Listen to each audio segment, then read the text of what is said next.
반갑습니다. 저희 남편은 외아들이고요. 저는 결혼 7년 되는데 딸 하나 있어요.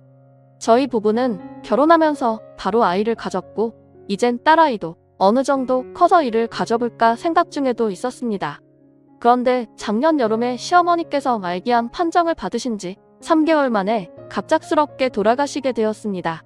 시골에 혼자 계신 시아버지가 늘 마음에 쓰였던 우리 부부는 주말마다 방문했습니다. 시아버지는 시어머니를 갑자기 잃은 큰 슬픔에 많이 우울해 보셨습니다. 한참 이쁠 소녀를 보면서 잠깐이라도 슬픔을 잊으시는 것 같긴 했지만 마음이 많이 아팠습니다. 그래도 거리도 만만치 않았지만 다녀오고 나면 조금만 편했습니다. 하지만 늘 떠나올 때에 아쉬워하는 시아버지 모습이 안쓰럽게 느껴졌습니다. 그래서 추워지기 전에 아무도 없는 집에서 홀로 남아 우울해하시는 시아버지를 저는 남편과 상의 끝에 저희 집에서 함께 살자고 했고 남편은 어려운 결정해줬다며 많이 고마워했습니다. 시아버지께도 아까를 말씀드렸더니 한크이 고맙다며 늙은이가 짐이 되어서 미안한다고 하셨습니다. 그리고 더 추워지기 전에 저희 부부는 시아버지 모셔오게 되었습니다. 시아버님은 함께 살기 시작하면서 저희 딸과도 잘 놀아주셨고 종종 환하게 웃으시며 행복해하시는 것 같았습니다. 저도 이렇게 아침 저녁으로 가까이에서 챙겨드릴 수 있어서 한결 마음이 편했습니다. 그리고 딸아이 아침 등원도 하원도 아버님께서 손수 맡아서 해주고 딸아이도 할아버지를 잘 따랐습니다. 그래서 저도 서서히 일을 알아보려는 욕심도 생겼고 그저 아버님께 올려 감사했습니다. 그러던 어느 날 남편이 출장 가게 되었다면서 2박 3일 일정량으로 혼자 아버님을 모시게 해서 미안하다며 중국으로 떠났습니다. 그리고 최대한 빨리 끝내고 돌아오겠다는 말도 잊지 않았습니다. 하지만 저는 이미 시아버님이 그리 불편하게 느껴지지 않았기에 걱정 말고 일 잘 끝내고 잘 돌아오라고 했고 남편을 보냈습니다. 똑같은 일상이었습니다. 아버님께서 딸을 등원시켜주시고 헬스를 하시고 수영도 하시고 동네 기원에 들러서 바둑을 두신 후에 새롭게 사본 친구분들과 점심을 드시고 딸아이를 하원시켜서 집으로 데리고 오셨습니다. 이틀은 그렇게 빠르게 지나갔습니다. 그런데 출장 마지막 밤 저녁 식사 후 딸아이를 씻겨서 재워놓고 아버님께 인사를 드리려고 노크를 하였습니다. 그런데 방 안에서 시어머님의 사진을 들여다보며 슬픔에 잠긴 시아버님을 보게 되었습니다. 순간 알 수 없는 연인을 느꼈습니다. 아버님, 어머님 생각 많이 나시나 봐요. 오늘 저랑 위스키 한잔 하시겠어요? 했습니다. 시아버님은 그래 오늘은 좀 마셔야 잠이 올 것 같다. 한잔 하자고나 하셨고요. 시아버지와 저는 한두 잔 위스키로 홀짝이며 시어머니와 관련된 추억을 회상하면서 많은 이야기를 나누게 되었습니다. 시아버님 결혼 당시에는 연애라는 게 흔하지 않던 시대였답니다. 시아버님은 대학 시절 좋아하던 여자가 있었고 집안의 격차로 헤어지게 되었답니다. 그러던 중 시어머니와 인연이 닿아서 선을 보게 되었답니다. 그 당시 시아버님은 공직에 있으셨군요. 시어머님의 약대를 막 졸업한 여대 졸업생이었답니다. 그런데 시아버지께서 시어머니가 그리 마음에 들지 않으셨답니다. 또한 시어머니도 시아버지를 별로 내표하지 않으셨답니다. 하지만 어른들의 추진으로 아버님과 어머님 결혼을 하셨답니다. 같은 지역에서 오랜 기간 지방 간에는 친분이 있는 상황이었답니다. 그래서 살면서 정이 들었고 시어머니께서 잘해주시니까 고맙고 미안했다고 합니다. 약대를 낳은 시어머니께서는 약국을 차리셔서 자기 일이 있으셨지만 출장이 잦아서 늘 미안했던 희아버님이셨는데 항상 불만도 없고 내조를 잘해주신 시어머니셨더라고요. 이제야 생각하니 잘해준 게 없었다고 속상하다고 하셨습니다. 그래서 지금 이렇게 마음에 걸린다며 눈물을 보시더군요. 저는 시아버지를 조용히 안아주셨습니다. 그러면서 아버님을 토닥이다가 아버님과 포옹을 떼었는데 묘한 분위기 쌓이게 되었습니다. 이미 술은 취해서 다른 생각이 나질 않았습니다. 그냥 그대로 우리들은 실수해버렸습니다. 다음날 저는 시아버님께 어젯밤은 실수였다. 다시는 이런 일은 없을 것이라고 말씀을 드렸습니다. 그리고 우리에게 있었던 일을 비밀로 하자고 비밀을 꼭 지켜달라고 부탁을 드렸습니다. 아버님도 동의해 주셨습니다. 남편의 약속대로 출장 스케줄을 끝내고 돌아왔습니다. 남편이 돌아온 후 저희 생활에는 큰 변화가 없었습니다. 그런데 그 일이 있은 한 달 후 남편의 식이 있어서 좀 늦는다고 연락을 받고 시아버지와 딸과 저녁 식사 후 설거지를 하는데 누군가가 갑자기 우리를 안았습니다. 놀라서 뒤돌아보니 시아버지였습니다.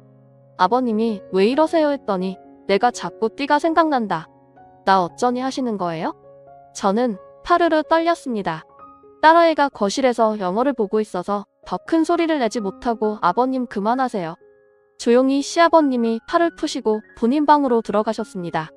저는 그 밤이 너무 길었습니다. 설거지를 마무리하고 아이를 데리고 방으로 들어갔습니다. 남편은 12시가 다 되어서야 집으로 왔습니다. 이 상황을 어떻게 감당해야 하는지 정말 내가 이렇게 벌을 받는구나 생각되었습니다. 다음 날부터 시아버지는 눈도 안 마주치시려 하였습니다. 그래도 오히려 이게 편했습니다. 그러나 딸 등원과 하원은 여전히 전당을 하시더군요. 저는 시아버지와 함께 사는 것을 너무 쉽게 생각한 제 자신이 미웠습니다. 하지만 시간이 지나면 묻힐 거라고 제 스스로에게 안심을 시켰습니다. 시아버지는 어느 날 몸이 안 좋다면서 딸아이만 등원을 시키시고 집으로 돌아오셨습니다. 저는 그 틈을 타서 청소기를 돌리고 있었고요. 그런데 시아버님이 제게 오시더니 청소를 대신해주겠다며 제 손목을 잡으셨습니다. 저는 그 상황에 너무 불편해서 손을 뿌리치고 나와버렸습니다. 제가 진짜 벌을 받아 마땅한 일이지만 남편에게만큼은 비밀로 하고 싶었습니다. 그런데 이런 현실에 지쳐갑니다. 주말에 남편이 바람을 쐬러 가자고 했습니다. 몸도 마음도 불편했지만 남편이 모처럼 시간을 냈다고 했기에 딸아이와 아버님도 함께 시외로 드라이브를 갔습니다. 우리는 잘 꾸며진 잔디가 있는 음식점에 다 밥을 먹고 돌아오는 길에 작고 예쁜 카페에 들러서 차도 마시게 되었습니다. 딸아이와 시아버지가 사진을 찍는다며 카페 밖으로 나가고 저와 남편이 단둘이 남겨졌습니다. 남편이 말하더군요. 힘들지 여보. 그리고 정말 고마워. 그리고 잊지 않을 때 앞으로 더 잘할게. 저는 그만 그 자리에서 목이 메어 울어버렸습니다. 제가 무슨 염치로 어떤 말을 하겠어요. 아니, 전 괜찮아요 여보가 밖에 할 말이 없었습니다. 저는 시아버지를 이제 그만 모셨으면 한다는 이야기를 하려고 기회만 보고 있었는데 남편이 저리 나오니 저는 어떻게 하나요? 그리고 요즘 들어서 시아버님은 운동을 더 열심히 하십니다. 늘 하시던 수영과 헬스에다가 주말에는 등산도 다녀오십니다. 그러시면서 늙어서 내가 아프면 너희들 고생시키는 거라고 하십니다. 시아버님은 남편에게도 운동을 권하시지만 너무 바쁜 남편은 밤늦게 들어와서 새벽이면 출근을 하니 보통 운동할 시간이 없다고 합니다. 남편의 이렇게 건강관리 힘쓰시는 시아버지를 존경한다고도 하네요. 이런 부자 사이에서 제가 어떻게 시아버님을 떼어놓을지 기회가 안 생깁니다. 아버지가 떨어져 살며 제가 숨을 좀 쉴 것 같은데 말입니다. 물론 이 무거운 죄책감은 평생을 안고 살아야겠죠. 시아버님은 어떻게 이렇게 뻔뻔할 수 있는지 저녁 준비를 하고 있으면 아무렇지도 않게 제 앞에 오셔서 제 엉덩이를 만드시면서 저녁 메뉴를 물어보십니다. 딸아이는 제가 소리 지르면 드릴 만한 공간에 함께 있는데 시아버님이 원하지 않는 스킨십은 계속됩니다. 저는 남편과 이혼하고 싶지 않습니다. 그런데 이대로라면 말을 해야 할 것 같은데 남편에게 말하면 믿어줄지도 의문이고 막상 이 일로 이혼을 하게 되면 우리 딸아이는 어떻게 될지 정말 힘이 듭니다. 제가 어떻게 하면 시아버지로부터 벗어날 수 있을까요? 너무 양심 없는 거 알지만 가정도 지키고 싶습니다. 그런데 방법이 없습니다. 도와주세요. 다음 사연입니다. 안녕하세요. 40살 결혼 12년 차이고 초등학교 아들 하나 있는 엄마예요. 시어머니는 일 때문에 아들 하나만 낳은 저에게 몇 년째 계속 둘째를 낳으라고 매날 욕을 하셨습니다. 애 낳기 전에 아들거리셔서 떡도 꺼비 같은 아들 낳아줬더니 하나는 외롭다며 둘째를 낳으라고 하시네요. 이 욕심이 있던 저는 사장을 말씀드려도 소용없어 심적으로 힘든 나머지 시댁에서 1시간 거리 떨어진 경기도 외곽으로 이사왔습니다. 회사가 멀어져 출퇴근은 힘들었지만 마음은 좀 편했네요. 남편은 저 때문에 자기 엄마랑도 떨어지고 회사를 하고도 멀어지니 한동안 불만을 달고 살았습니다. 그렇지만 아파트 대출이자도 적게 나가고 공기 좋고 자연 친화적인 곳에서 사니 바로 적응해 나가더라고요. 대신 한 가지 딱 거슬리는 부분은 해결될 기미가 안 보였습니다. 바로 옆집의 요란한 소음이었습니다. 이사 온 날부터 며칠 동안 계속 부부 싸움 소리와 물건 부서지는 소리에 오는 소리에 밤에 잘 수 못해요. 경비 아저씨께 여쭤보니 하루 이틀 된 일이 아니랍니다. 이웃들도 처음에 신고로 대응하다가 지금은 집값에 자칫 영향을 끼칠까 모른 척하며 지낸다 하네요. 전에 살던 집주인도 한참을 시달리 다 저희에게 전세를 주고 나갔다 해요. 남편은 허구온 날 옆집의 시끄러운 소리에 진짜 못 살겠네.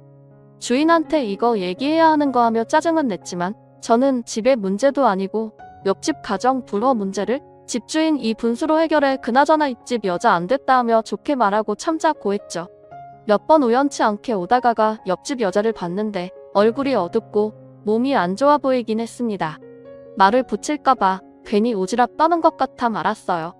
그런데 어느 날 애속집 와주고 재운 후 저희 부부도 침대에 누웠을 때 다급하게 벨 누르는 소리와 문 두드리는 소리가 났습니다. 무슨 일인가 싶어 저희 부부는 거실로 나갔고 제가 인터폰으로 확인해보자 옆집 여자가 살려달라고 온 힘을 다해 저희 집에 요청하고 있었습니다. 저는 남편한테 어떻게 하지 남편은 시끄러운 일에 휘말려서 좋을 거 없어 그냥 모른 척하자. 나 내일도 일찍 출근해야 된단 말이야 하며 쑥 들어가되어 저는 걱정되었지만 남편도 들어간 마당에 혼자 무섭기도 했고 회사에서 야근해 몸도 피곤했던 터라 그냥 눈 딱 감고 들어갔습니다. 이불 속에서 숨죽여 있는 동안 경찰차 소리와 구급차 소리가 오고 가며 아파트가 소란스러워 있네요. 다음날 저는 출근하다가 경비 아저씨한테 물어봤습니다. 그러자 경비 아저씨는 어제 난리도 아니었어요. 애 아빠가 애 엄마한테 심하게 폭행을 했나 보더라고요. 애가 난리던 중에 다쳤나 본데 옆집인데 모르셨어. 이러는데 괜히 마음이 찔리고 안 좋더라고요. 옆집도 우리 아들 또래 딸하면 키우는 것 같았는데 부부싸움에 아이까지 다쳐다니 모른 척했다는 죄책감일 거군요. 오다가가 옆집을 신경 썼지만 절간 같이 한동안 조용했습니다. 일주일 정도 지났을 때 퇴근하고 집에 도착했는데 엘리베이터에서 옆집 여사장 딱 맞췄네요. 아마 그날 다친 듯 팔깁스를 하고 있더군요. 기분 상이었던지 여자는 저를 노려보는 것 같았지만 제가 시선을 느끼고 마주보자 말을 걸었습니다. 얼마 전에 이사 오신 저희 이웃분 맞으시죠? 저번에 제가 문 두드리는 거 모르셨어요? 인사폰 받는 소리가 나서 도와주실 줄 알았거든요. 원망이 섞인 옆집 여자의 말을 전 무조건 놀랍과 작아뗐습니다. 아이 얘기를 들었다며 아이는 괜찮냐고 말을 돌려 물었죠. 옆집 여자는 유감스럽게 말했네요. 저를 막아주려다 머리를 좀 다쳐서 병원에 입원했어요. 못난 부모 만나 마음도 많이 갇힌 것 같아 정신과 치료도 같이 받기로 했네요. 입집 여자의 남편은 경찰에서 가정폭력 혐의로 접근 금지 명령을 받았지만 불안하기만 하다 하면서 눈시울을 붉히는데 같은 여자로서 마음이 짠하더군요. 여자 팔자 뒤움법 팔자라고 남자 잘못 만나면 인생절이 꼬이니 제 처지와 비교되며 전 행복하다고 느꼈네요. 그런데 엘리베이터에서 내리자 시어머니가 문 앞에 계시더라고요. 어머니, 어떻게 연락도 없이 오셨어요? 하니 시어머니 한숨을 길게 쉬며 다들 바쁜지 연락이 안 돼서 너희 퇴근 시간에 맞춰 무작정아 기다리고 있었다. 다음엔 집안에 들어와 있게 비번 좀 다오하며 요구하시더군요. 제가 일단 모른 척하며 들어가자 하지 옆집 여자가 말을 끼어들며 안녕하세요. 언니, 시어머니신가 봐요. 저 옆집 살고 있거든요. 저희 집 늘 사람이 있으니까 벨 누르시고 저희 집에 계시다가 가세요라고 싹싹하게 되었는데 아니 언제 봤다고 제게 언니라고 하는지 당했네요. 저보다 어린 것 같긴 했는데 오늘 처음으로 말 섞어봤는데 언니 동생 할 사이는 아니지 않나요? 우리 며느리보다 젊어 보이는데 사람 참 살갑네. 혹시 저녁밥 잡수셨어? 안 먹었음 반찬 넉넉하게 만들어 왔는데 같이 먹어요 하시는데 옆집 여자 기다렸다는 듯 덥석 감사하다고 말하며 저희 집으로 들어왔습니다. 얼마 안 가 남편도 도착했고 어머님과 옆집 여자를 보고 덩달아 당황했지만 내색 않고 다 같이 식사를 했습니다. 시어머니가 우연치 않게 옆집 여자 핸드폰 액정을 보고 딸이에요. 딸이 참 야무지게 생겼네. 요새 딸 바보는 말도 있다며 아들 녀석은 장가가면 소용없긴 하지 우리 애들도 딸 하나 더 있음 참 좋을 텐데 하며 저를 보시는데 간만에 아이 문제로 곤욕스럽게 만드시더군요. 그것도 옆집 녀석 앞에서요. 누가 엄마 바라기 아니랄까봐. 남편은 그 말을 받아 선한다는 말이 저도요 엄마? 우리 회사 동료가 이번에 늦둥이로 셋째 딸을 낳았는데 애교가 많다고 그렇게 자랑을 하더라고요. 딸이 그렇게 예쁘다면서요? 하고 옆집 여자한테 묻자 여자는 저를 일끗 보면서 자식이 다 귀엽고 똑같죠. 저도 딸 하나라서 아들 있으면 좋을 것 같긴 했는데 포기했어요. 이유에 대해서 궁금하신 시어머니 앞에 본인의 그간 사연을 쏟아내더라고요. 본인이 손버릇이 안 좋아서 신혼 때부터 계속 폭력을 당했다고 합니다. 임신할 때 빼고는 항상 폭력에 노출되어 있었대요. 돈은 잘 벌어다줘. ATM 기계라는 생각하고 딸 생각에 버텼다는데 살살 이혼해야 한다 한들 경제적 자립 능력이 없어 쉽게 결정할 수 없다 하며 울더군요. 시어머니는 옆집 여자 신세가 가였다며 이웃 사촌 좋은 게 뭐겠냐 고 저희 부부한테 잘 좀 챙겨달라고 도와주라 더군요. 그때부터 시어머니는 오실 때마다 항상 옆집 여자 있다 저희 집으로 오셨습니다. 남편도 시어머니가 계시니 저보다 일찍 퇴근할 때는 그 집에서 저녁까지 먹고 오는 것 같더라고요. 저도 이웃끼리 친해져서 나쁠 법 없다 생각했지만 맘 한켠이 걸리는 게 불편하긴 했습니다. 어쨌건 저희 가족은 짧은 시간에 옆집 여자는 가까워졌습니다. 시어머니의 아바타인 남편은 어디 놀러 갈 때나 외식을 하러 갈 때도 옆집 여자와 딸을 챙겼어요. 언젠가 옆집 여자의 딸이 깜찍한 말을 하더군요. 할머니랑 아저씨가 우리 할머니 고 아빠였으면 좋겠어요 라고 하는데 아무리 어린아이지만 제 입장에선 살짝 불쾌하더라고요. 아이가 하는 말이니 애써 넘기긴 했지만 선을 그을 필요가 있다고 생각했습니다. 저는 남편한테 당부하며 우리 옆집 여자랑 거리 좀 두자. 만난 지 얼마 안 되기도 했고 그녀에 대해 많이 아는 것도 아니잖아. 남편 그렇게 사람을 못 믿냐며 저보다 옆집 여자를 더 두둔하더라고요. 제가 성질을 내고 몇 번 더 얘기를 알아먹게 하고서야 남편 대우수 구하고 알겠다. 미치로 회사에서 근무하고 있는데 시어머니께 연락이 오더라고요. 아버님 제서라 좀 일찍 와 준비하라 있습니다. 하필 미치로에 승진 심사가 있었던데 그날은 저희 팀에서 준비한 프로젝트 최종 점검회가 있는 날이었습니다. 저는 남편한테 사정 얘기를 하고 이해해달라고 얘기한 뒤 시어머니의 독촉 전화를 신경 쓰고 싶지 않아 아예 전화를 꺼버리고 일을 했습니다. 그만큼 그 일은 제 승진에 사활이 걸린 중요한 문제였어요.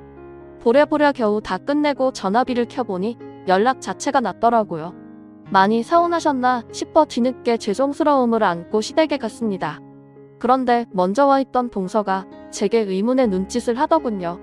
뭔가 했더니 어머 세상에 그 옆집 여자가 저희 시댁이까지 와서 오지라 벌크 제사 음식을 몽땅 준비했던 겁니다. 동사도 워킹맘이라 예정 시간보다 좀 늦게 왔는데 이미 그 여자가 와서 제사 준비를 다 끝낸 터였대요. 시어머니는 제사가 끝난 뒤 옆집 여자의 손을 잡으며 고마워하더군요. 아이고 오는 수고 많이 써요. 며느리 둘이는 것보다 애기 엄마가 훨씬 든든하네.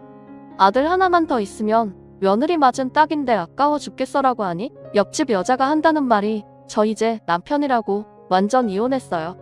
나중에 좋은 사람 있으심 소개시켜주세요. 어머니라고 말하자 시어머니는 그런 쓰레기라 이유 잘했다고 얼른 좋은 사람을 알아봐야겠다며 오지랖을 띄셨네요.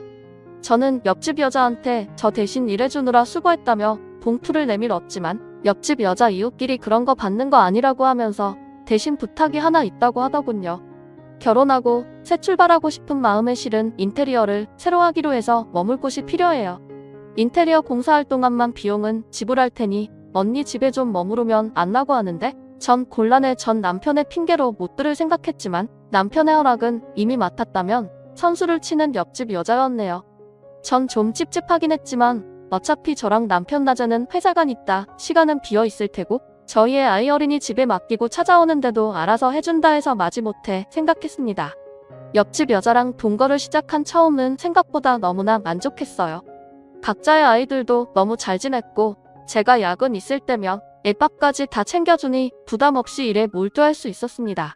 집안일도 깔끔하게 잘하고 차라리 이참에 가서 도우미로 부탁 좀 해볼까 생각도 있어요.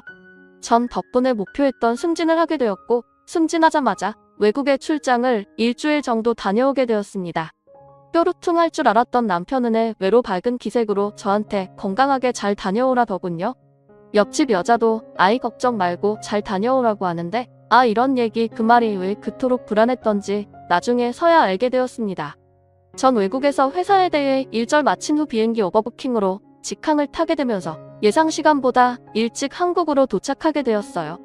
손에는 연세점에서 산 남편과 옆집 아이들 선물이 치워져 있었습니다. 집에 도어락을 여의 신발장 앞에 여자 슬리퍼 한 켤레 있더군요. 그때 새벽 5시였는데 어째서 제 것이 아닌 여자 슬리퍼가 거기 있었던 걸까요? 이상하게 집의 공기마저 묘하게 달라짐을 느꼈습니다. 고마움에 진득 사온 선물이 무색해지며 전 천천히 제 방으로 가 문을 열었고 그 앞에서 믿지 못할 일을 보고야 말았습니다. 둘이 내 방에서 뭐 하느냐며 기막힌 소리를 질렀는데 저희 부부 침대, 남편과 옆집 여가 같이 누워있는 게 아니겠어요? 제가 예상보다 일찍 도착해 미처 파악을 못했던 거죠. 전 치솟는 분노에 두 연놈을 때려잡기 위해 옆집 여 머리채를 잡아 끌어당겼습니다. 여자의 악한은 외마디 비명이 들리기도 전에 남편이 옆집 여자를 보호하며 절 밀치더군요. 이게 무슨 짓거리야, 얘기를 하면 될 것이지 다짜고짜 왜 폭력부터 휘둘러 하는데. 전 비참한 얼굴로 남편의 뺨을 주먹으로 날려 울부짖습니다. 어떻게 날 두고 이럴 수가 있어. 니들이 사람이야 새끼를 한 집에 있는데 부끄럽지도 않아 하니 남편은 옆집 여자를 자기 뒤에 김춤에 얘기하더군요. 미안하긴 한데 기왕 이렇게 된 거 부끄럽지 않기에 나 이 여자는 잘 살아보고 싶어. 당신은 어차피 가족보다 일이 더 소중한 여자야. 당신은 그렇게 좋아하는 일 평생 하면서 살아라. 나도 우리 태어날 아이 재롱 좀 보면서 가족 행복 느낌이라 더 살게 하며 옆집 여자가 임신했다. 벌써 2개월 되었다는데 저는 그대로 주저앉고 말았습니다. 도대체 언제부터 그런 사이냐고 걱정이 무너져 오렀더니 그건 이제 와서 알 필요 없다면 무조건 이혼하자 합니다. 옆집 여자는 뻔뻔스럽게 입을 놀리더군요. 언니가 싫어하시는 제사나 집안에 아이 낳는 것까지 제가 책임질 테니 언니가 가정 그냥 쳐주시고 원하는 것 찾아가세요라고 하는데 저 부려 우 같은 년을 잡아서 치기 위해 덤벼들었으나 남편의 제지에다가 떨어져 한없이 울기만 했습니다. 나중에 알고 보니 옆집 년은 예전에 자기가 도와달라 배를 눌렀을 때 제가 자기와 딸을 모른 척한 것에 대해 앙심을 품고 있더라고요. 남편이 중간에서 무슨 말을 했던 모양입니다. 정작 모른 척하자 그런 건 남편이었는데 아기사 옆집 여자는 어차피 스스로에게 가정 배선 핑계며 변명 이분일 텐데 그 여자한테는 제가 그런 여자란 게 밤이 편하겠죠. 사이에 시어머니가 연락이 왔더라고요. 좋은 게 좋은 거라는 말 알지. 나는 새로 태어날 손주도 보고 싶고 이제 일하는 며느리 말고 가정 덕유면을 보고 싶다. 나도 생전 우리 아들 대접받고 기패는 것은 보자. 이번엔 네가 양보해라. 뭘 양보해요? 제 가정을요. 어머니한테 가정이 굽기 양보가 되는 건 가요. 그래도 어쩌겠니? 애까지 가진 마당에 네가 물러서야지. 나한테는 손귀한 집안의 둘째 품은 귀한 아이다 하시는데 저는 싱호를 비웃었네요. 저 죽어도 이혼 못해. 죽어요. 그냥 평생 참냥꼬리 표로 살게 해줄 거예요. 이거 다 녹음되고 있으니 어머니는 이혼 종용하신 걸로 제게 위자료 주실 각오나 하세요. 마침 곁에 계신 친정엄마도 전화 빼서 시원하게 욕 한 사발 해주고 끊어버렸습니다. 저는 변호사를 선임해 남편과 상가녀 시어머니까지 피해보상 위자료 청구 소송을 진행했습니다. 어차피 그지들이라 분할 재산도 없었던 이것들은 이혼도 못하고 생위 자료만 뺏기게 생겼으니 서로 탓하고 난리도 아니더라고요. 셋이 모이니 생각보다 거액기 위자료에 즐겁게 했는지 나중엔 잘못했다고 저랑 다시 합치고 싶다는데 알 같지도 않으면 씹어먹어버렸습니다. 제 어디 아마 실컷 당해보라지요. 아이도 사생아로 만들어버릴 거예요.